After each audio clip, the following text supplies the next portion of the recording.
Hematology updates covering breakthroughs in the past 2 weeks, brought to you by Lucid Quest. Fulcrum Therapeutics reported 12-week results from the 20-milligram cohort of the Phase 1b Pioneer study evaluating pociredir in severe sickle cell disease.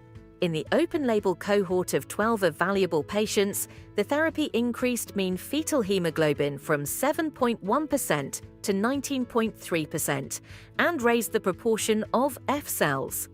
Investigators also observed improvements in hemolysis markers and an increase in total hemoglobin of 1.1 grams per deciliter. No treatment-related serious adverse events were reported in the cohort. Bristol Myers Squibb announced positive top-line results from a registrational Phase 2 study of Reblozyl, or luspatercept, in adults with alpha-thalassemia. The study includes both non-transfusion-dependent and transfusion-dependent patient cohorts. The therapy met the primary endpoint in each group, demonstrating increased hemoglobin levels in non-transfusion-dependent disease and reductions in transfusion burden among transfusion-dependent patients. Key secondary endpoints were also achieved. Blackstone Life Sciences and Johnson & Johnson announced a co-funding agreement to support the development of bleximenib, an investigational oral menin inhibitor for acute myeloid leukemia. The collaboration will provide funding for both ongoing and future clinical trials as part of the broader development program.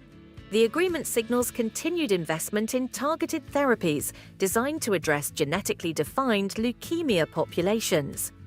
Horizon Genomics received authorization from the European Medicines Agency to begin a Phase 2 clinical study of iadademstat in essential thrombocythemia.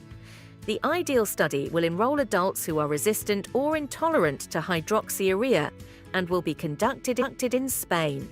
The trial will evaluate the LSD1 inhibitor over a treatment period of up to 24 weeks, with the option for an extension phase.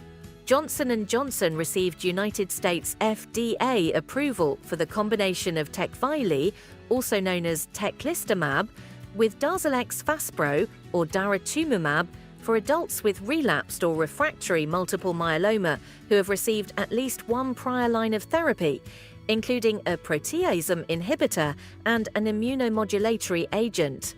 The approval was supported by results from the Phase 3 MajesTEC-3 study, which demonstrated improved progression-free survival and overall survival compared with standard regimens.